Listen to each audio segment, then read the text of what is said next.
Hi everyone, hope you're doing well. And in this video, I'm going to be breaking down the exact reason why your coaching business is stuck.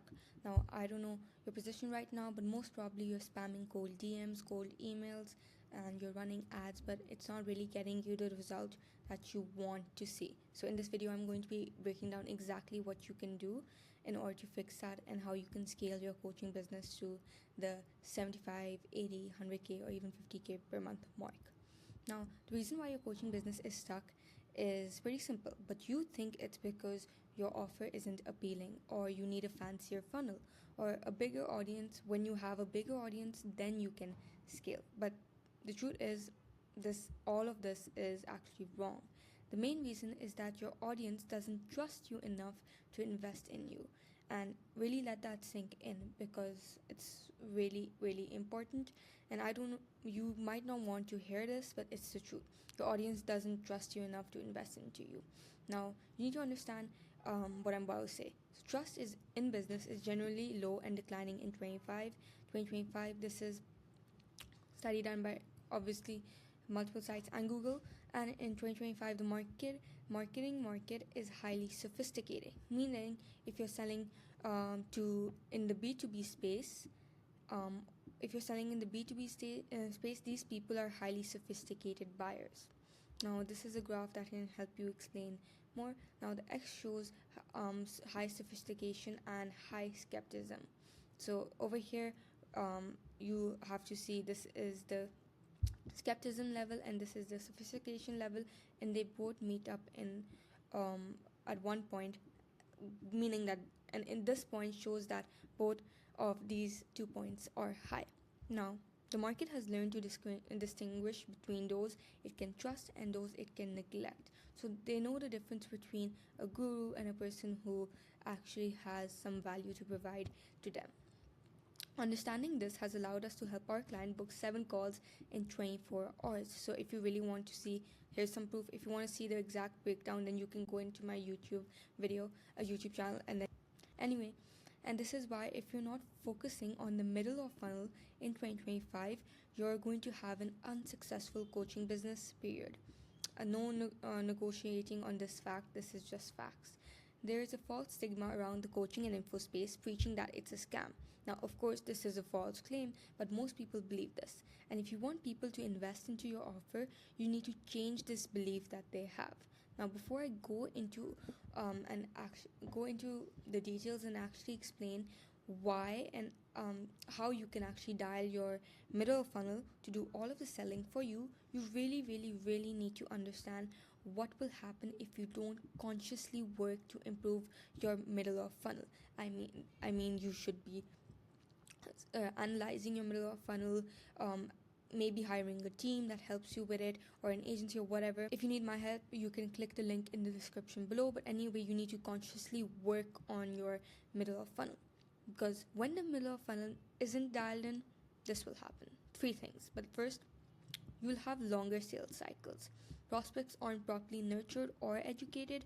Your sales team or you ends up having to repeat the same explanations, overcoming the same objections, and just pushing harder to close people who, and having this hours long of sales call ending off like, oh, I need to think about it. Now, this is not a situation you want to be in. This stretches out the time it takes from the first contact to the final decision. Now, we all know long sales cycles suck because you want to close deals fast and get them results fast. But if your middle funnel isn't dialed in, this is going to happen.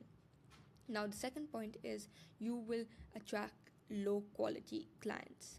Now, without solid middle of the funnel, you attract people who don't fully understand your value, don't fully understand how you can help them and your offer.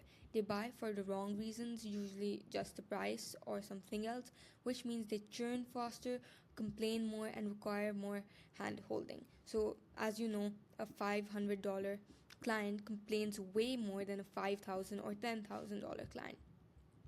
The best clients are the ones willing to pay more because they understand the value you're providing to them. They stay longer, they don't churn at all, or in fact, they stay longer and also get upsold, and they refer others to you.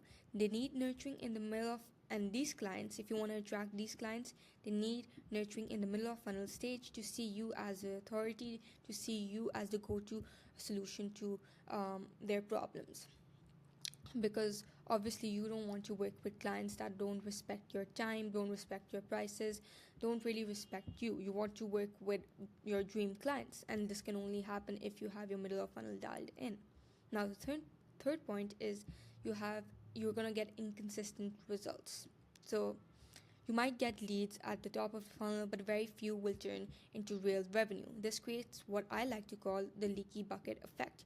You have loads of attention and traffic, but not enough conversions. And this is a problem because if you're a high ticket coach, consultant, service provider, or info seller, you are literally just optimizing for sales. You're not optimizing for views, but sales. And obviously, when you get inconsistent results, you won't be able to do this. Now, when your marketing does 80% of the sales, marketing doing 80% of the sales, this is a really, really important statement. Prospects enter the sales conversation already pre-sold. Some are also ready to piff straight in the DMs and get the ball rolling. Sales cycles shrink and the quality of clients improve because only the most aligned prospects choose to invest into you since they see you as the go-to solution. So when your middle of funnel is dialed in, you wouldn't have to face any of these problems. And on top of that, the benefits you'll get is, I'll be explaining that, but anyway, if you want to learn how to make your middle of funnel do all of the selling for you so you don't face any of these problems, you need to learn how to do this. Number one, you have to create objection handling content. Your middle of funnel should proactively get rid of doubts so prospects show up pre-sold. Now you can do this in many ways, but one thing you can do is that you can analyze your sales calls, see what type of objections most people have that are going through your funnel and they end up showing up on the sales call. See the objections they have and turn those objections into videos. So, because obviously when one person has that objection, it's most likely that other people have it as well. You can also do this by sending pre-call docs that nurture your prospects so they are really softened up to your offer. And another thing you can do is just take the most common questions and just make videos out of them. YouTube videos, niche down videos. Now, when it comes to objections, there are like 4 things that people usually have objection about. Number 1 is the price. You with ROI case studies and not discounts, not giving them discounts, but actually showing the value you provide and showing how it has changed other people's lives. This won't even be an issue because people will be pre-sold and they will actually show up to sales calls knowing what your price is and they will respect that. Number 2 is time. Share client wins and the different timelines because everyone's different. One person can reach a 50K per month in, let's say, 1 month, but the other might take 6 months or 3 months. So everyone's journey is different, and that is why you have to share different client results. And showing those client results, you also have to show the timeline each of those clients have. Now, the third one is trust. But when you use testimonials, reviews, social proof, and basically these 3 components will do all of the selling for you and build massive trust because your work is actually working for people who are investing into your offer. And the third one is ROI. You can do this by breaking down what you can do to actually overcome this objection is break down outcomes with logic, proof, and data, not vague words, because in the B2B space, which you're probably operating in, your buyer persona is extremely sophisticated and they will only make a buying decision once they understand a logic behind the offer that you're selling. You have proof and you have data to back up that proof. Now, the second thing is that education that positions you as the authority. You need to reshape how prospects think about their problems and the path forward by expressing your current views and thoughts on the market. This is extremely important because everyone can steal the value that you're providing, certain steps, frameworks, but no one can actually steal the certain opinion you have towards the market. Now, you can do this by addressing old beliefs, calling out outdated strategies that don't really work, myths, debunking myths, and wrong assumptions that your ICP believes in.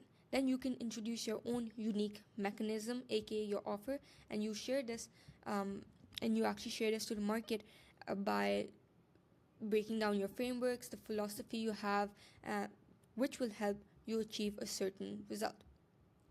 Now, the thing is that you can show proof of perspective, leverage transformation stories that don't just show results but prove your way of thinking and strategies work.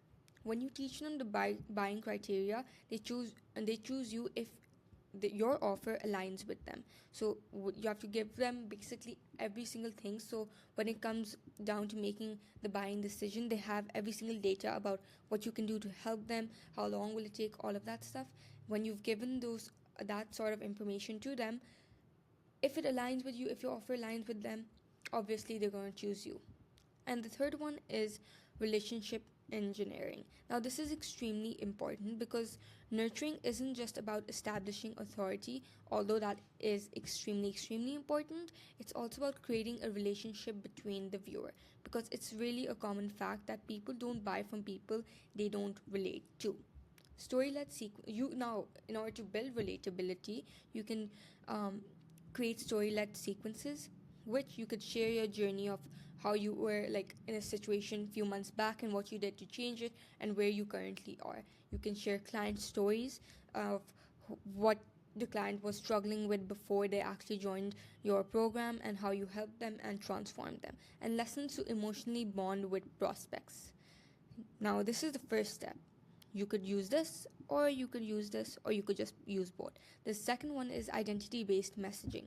Now, you actually have to speak to who they are, and who you have to speak to who they are honestly, and you need to make them understand that in order to become the person you always wanted to, you have to take certain steps. You don't only have to explain just the service they need, but actually make them visualize what life could look like after investing into your program. Now, that's all I have for today's video. It's a pretty short one, but I just wanted to get this point across since it's extremely important. And if you're not building trust in 2025 by long form content and actually niche down long form content and Instagram story sequences, all of that stuff, if you're not just building trust in general in 2025, you're not going to have a successful coaching business. If you need my help in order to scale your coaching business, you could click the link in the description below.